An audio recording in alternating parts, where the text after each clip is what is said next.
Imagine this. The lights go down, the screen flickers to life, and for the next 2 hours, you are completely locked in. Not because of the explosions, not because of the CGI, but because someone took the time to craft a story. Every word, every scene, every outfit, every emotion, on purpose with intention.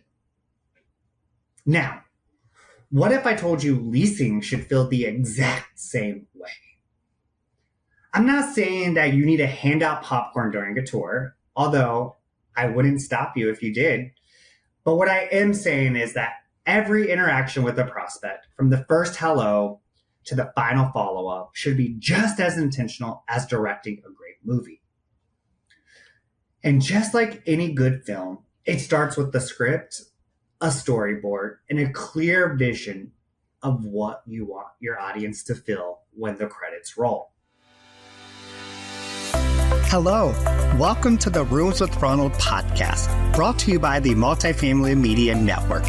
I'm your host, Ronald Harrington. In 2023, I set an intention to shop 100 apartment communities to see how leasing was evolving around the country.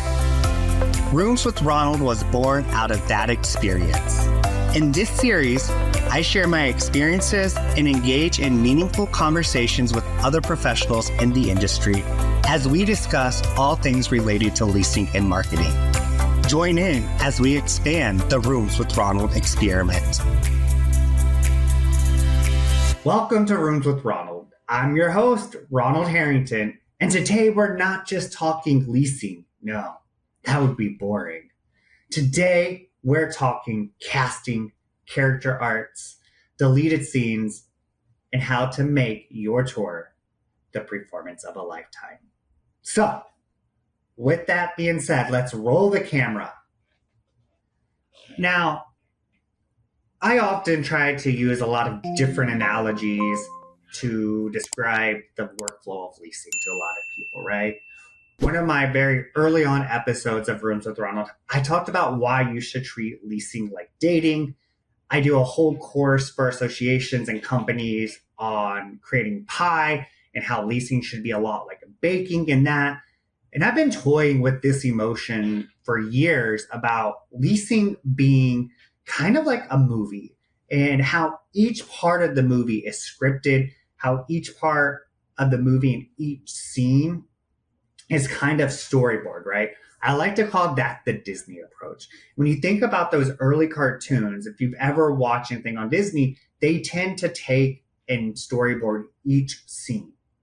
And I thought, oh, that's how leasing should be. And I don't feel like that's what's happening right now, to be honest. I feel like we are just free falling and just welling in the water, hoping something sticks.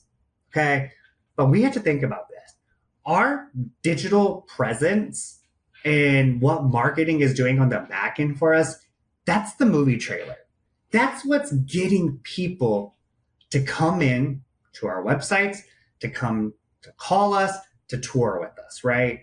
That's what it is. And it's nothing more. Just like a trailer, when you see for a movie that comes on TV, streaming, whatever you're doing, it's the same thing. It's the highlights.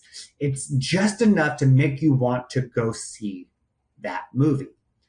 Now, we've all been there, right? We've all seen movies where we thought were going to be super great based on the trailer, only to kind of find out that they put all of the funny parts, all the big action, all the good stuff into the trailer, and that was it. It kind of flopped.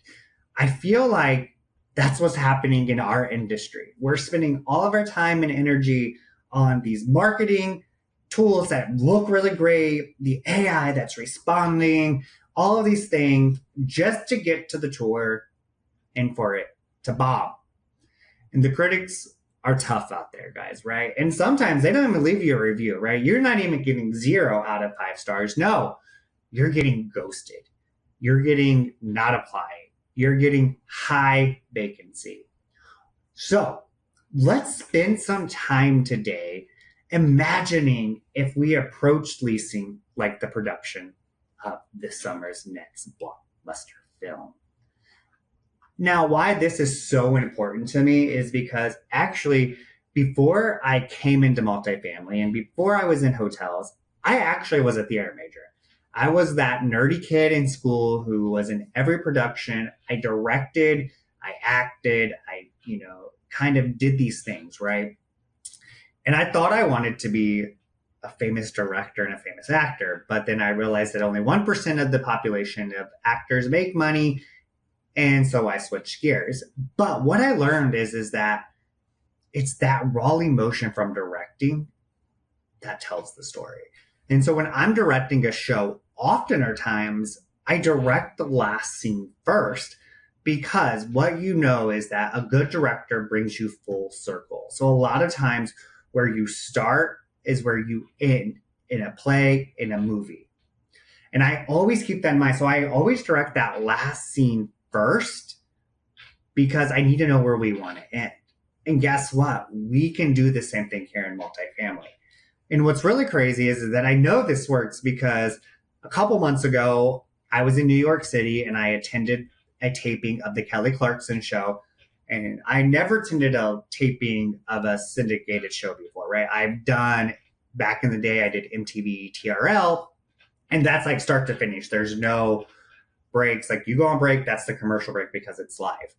Well, at the Kelly show, it's not live and it is edited. So they don't go in order and no one tells you that. So I spent 3 hours clapping a lot, doing a lot of things. And if you've seen the Kelly Clarkson show, you know that they always start off with karaoke. And she does a song, usually better than the artist. It's a whole thing. She comes out, that's how she introduces it. But that's actually not how they tape it at all. No, karaoke is the last thing that they tape. And here's why they do that. Because they want to get the guest in and out. Because the guest time is the most valuable to them, right? So I don't need a guest unless they're singing karaoke with me to be there for that taping. So we will start with the guest, like they'll come out, they might say, here's the song I did, give it up for my band, blah, blah, blah. Let's welcome our first guest. They come out, they move to the couch, she moves to her chair, they do that whole thing, right? And we go through that whole process because that was the meat and potatoes. That same thing applies here. So I thought it would be fun to break it down. So we're going to start with the first thing in any great movie, which is the table read. So you get the script, you cast the characters, we're the characters, we got our prospects. Now it's time for the table read. And I like to think about this as our first interactions with our prospects. So during the table read, this kind of sets the tone for the movie, right? You're going in, it might be the first time that you're meeting your co-stars. Just like in leasing, this is the first time that you're meeting the prospect face to face. You're talking to them. You don't know a lot of information. So we sit down at the table and we're reading through the script. And this is your first interaction at all, right? You know, it's the first time you're all coming together as a cast and a crew. And during this time, what we're talking about is the voice. So, you know, what's your character's voice? We're looking for that chemistry, your presence. How are you going to interact? The pace of it. And for me, this is what makes leasing so much fun, right? We get the same thing. We get to look at this. So a lot of times, the first interaction is they'll put in a guest card online or they'll call us. And how quickly we respond can set the tone for the rest of the interaction. If we're waiting 24, 48 hours, we've already lost them, right?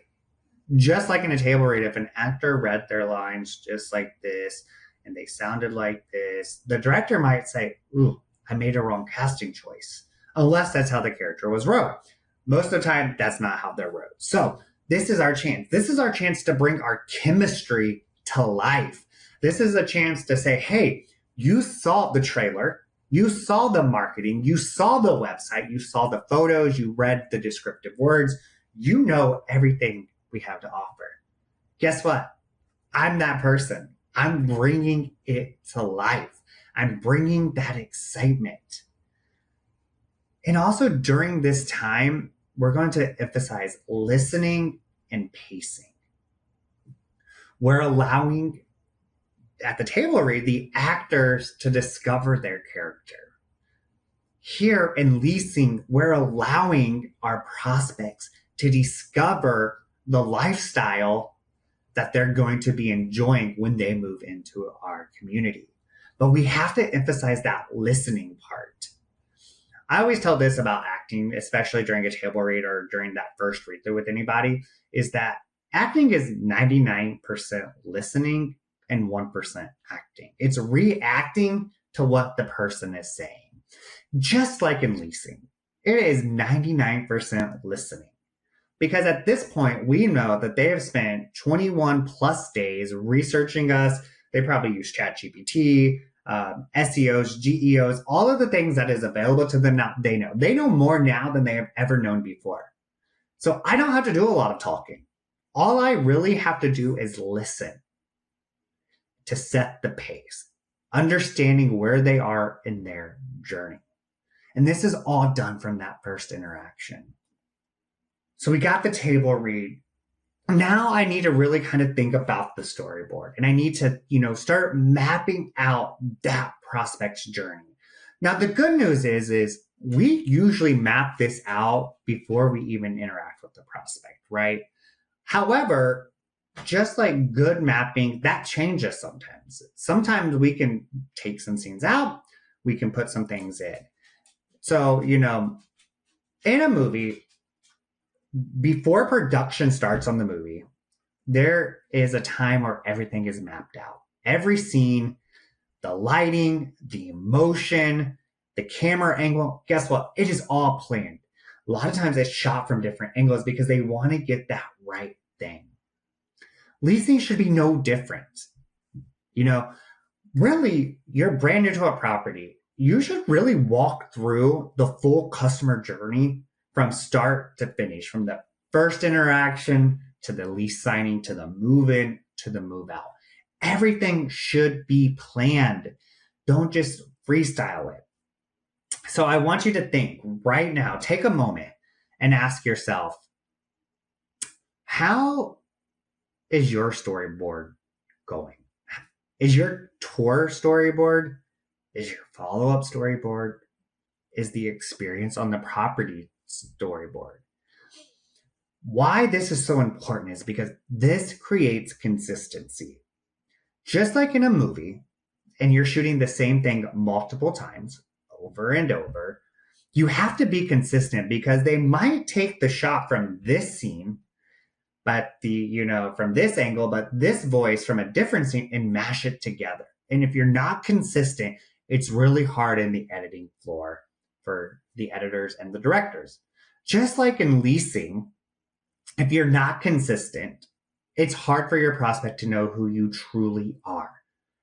You have to be consistent in your tone of voice in the follow-up. We all have bad days. Guess what? We're talking about acting here, right? We have to put it on. There are days that I go into work and I don't want to be there. It is 95 degrees outside. I want to be out on the lake. I want to be at the amusement park. I want to be anywhere but where I'm at, but I have to turn it on. And if you know me outside of rooms with Ronald in my real life, I'm not this bubbly. I'm not this outgoing when I'm with my friends. I'm actually pretty quiet and pretty shy. This is a character, and it's consistent in every time I'm talking about the industry. I'm this character. So it's my phone calls. It's my email. It's my texts. It's the follow-up piece of it that has to be consistent. It has to be your tone of voice, because what you don't want is to create, a couple of different personas, right? You have this persona that is your marketing persona. They're telling the story from a digital standpoint. That's saying one thing. Then you get to the property and I'm like, hey y'all, let's go. Let's have some fun. What brings you out? What are you doing? XYZ. It's a great experience. But the marketing was very quiet and I'm very loud. So that's not consistent. That's why it's so important for everyone to work together, is so that the marketing team can create the stories that you are actually selling. And then the third persona is that follow-up persona.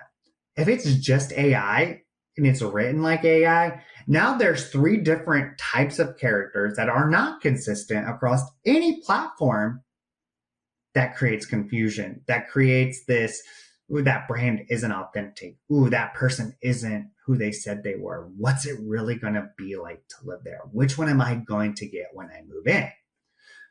That's why this storyboard planning and mapping is so important to the process.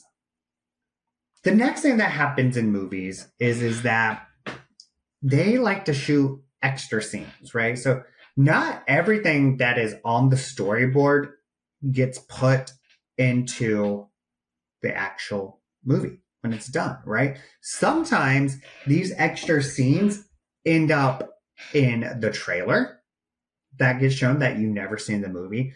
Sometimes they get left out on the cutting room floor.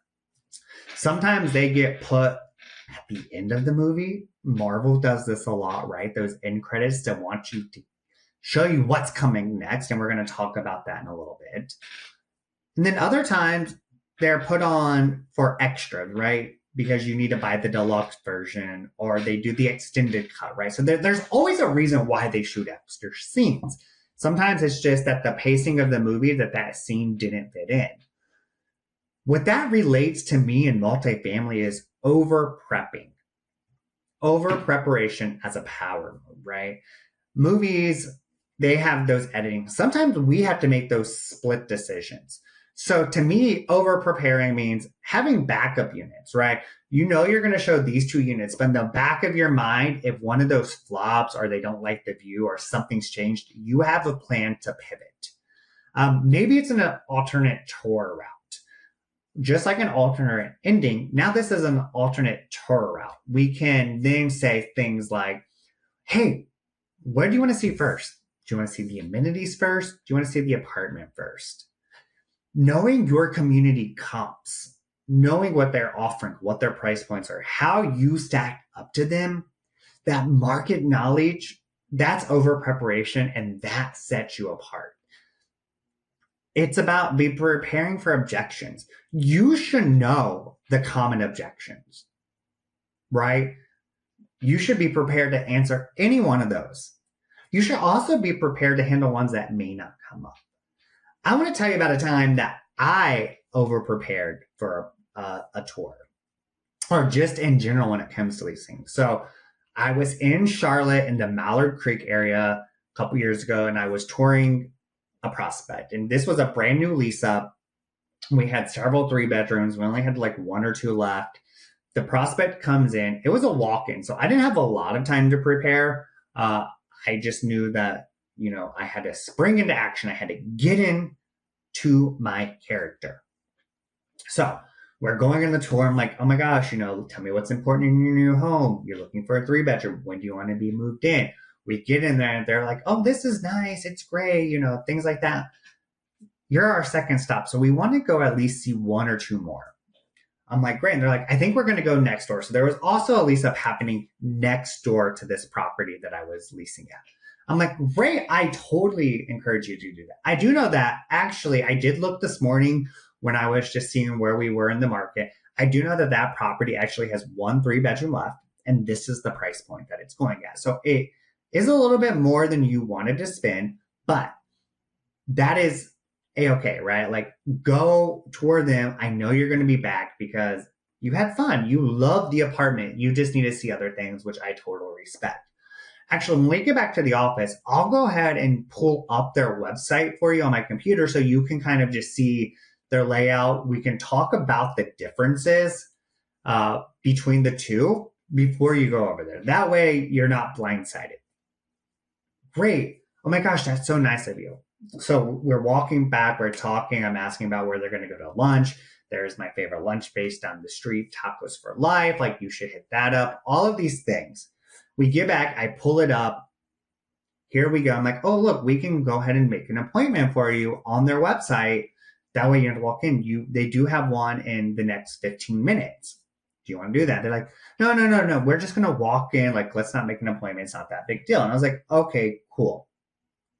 So we finish up. I'm like, are you sure you just don't want to start the application process today? Let's have some fun. And they're like, we might be back. We do want to go see this other place. We just don't want to make a rash decision. I'm like, cool, I get it. I just had to ask, like, I want to make sure that you're getting the most bang for your buck. I want to make sure your time is valuable to me. They walk out. And I kid you not, they're gone 5 minutes. They actually never even left the parking lot. They went to the car. They pulled up the website themselves. They looked through. They came back in and they said, Ronald, I don't know why we needed to go look at that other place. You had everything we wanted. You were in our price point. You knew things that we didn't even know. You even were willing to send us across the street knowing that your product is probably better. Your customer service is probably better.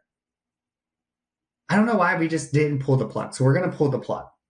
Now, my assumption is, I don't know this for sure, is that they probably called and no one answered, right? Because the mapping of the prospect journey does not include the phone today. So I was over prepared. I had extra scenes that were waiting to be used. You can do this. Sometimes you don't need 10 follow-up ideas. Maybe you only need 5 because on this 5th one, they apply. It all comes down to timing, which then comes back into pacing, which then comes back into, being intentional about what you do.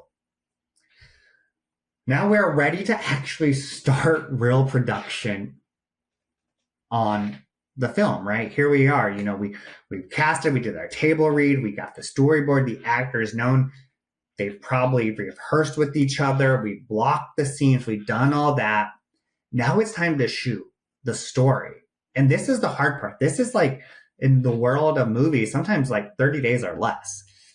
And this is where we're going to do the story arc. And in our world, we're going to be selling through a narrative. So picture this for a moment. Here is every film, right? There's a journey. There is emotional highs and a moment of resolution. And then there's kind of the end credits, right? That's it. Problem, introduction of characters. Here's the journey. Here's the emotional high. Here's the peak. Here's how it's solved. And then we wrap it up. Leasing has to be the same way, right? So this is it. We have discovery. Now, in our world, we're not that great at discovery, right? We are bare minimum. You need a 1-bedroom on this date. What's your price point? How many people? That's usually it, right? So we need to elongate that discovery phase, find out what makes them tick, because that discovery phase is then leading into connection. And now we're connecting. Now we're vibing. Now it's no longer a sales pitch. It's friends talking, which then leads us into the challenge or the objection, right? What's going on? The challenge is they might just need an apartment. It is our job then to provide the solution and then wrap it all up real nice and pretty with the bow and ask for the close or the resolution. That is what leasing is, right? We tend to skip a lot of that arc. We do very minimum discovery. No connection, no challenge. Here's the solution. And then we don't usually resolve. We just say, thanks, have a great day, and send them on their way, which is not the way to do it, guys. Spend some time selling the narrative. Here's what I want you to remember. And this is going to be a tough pill to swallow. Your prospect is the lead character in this film. In this journey, your prospect is the lead character. You are not the hero. You are not the main character. They are. Your job in this movie is the sidekick. You are a secondary character. Maybe even a third character, right? Because the property is secondary than you.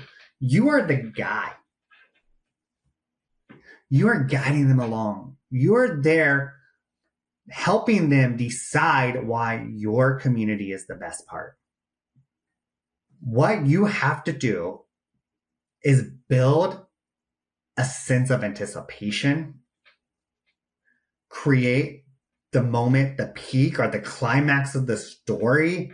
Think about your favorite movies. There's always that top moment that like everything comes to a head, the excitement's there. Or maybe you like rom-coms and they meet and they finally kiss for the first time and they're going to live happily ever after. That's the emotional payoff, right? If you've mapped your story correctly in your prospect journey, we have those moments. It's them seeing what's important to them. It's them realizing that your solution, your product is the best and they're ready to apply. That's the emotional payoff. That's what it is, right? But you have to plan it so that it comes across that way. But you can't do it by just being Johnny One Note. And sometimes, guys, your character that you have played with 9 other prospects today is going to be different for the 10th prospect because they come in and they need to realize that they're the main character or they're the superhero. And you have to pull that out of them. Just like a director has to pull out the emotion from their cast, you have to pull out the emotion and the discovery and the connection from your prospect. And then finally, we're ending with an impact. We're rolling the credits. It's the final scene. This is what lingers, right? This is what usually people love or hate about movies. The other 95 minutes of a movie, you forget if the ending scene is bad. So we have to end our movie strong. We have to end our tour strong. This comes in many different ways. Ending strong is asking for the sell.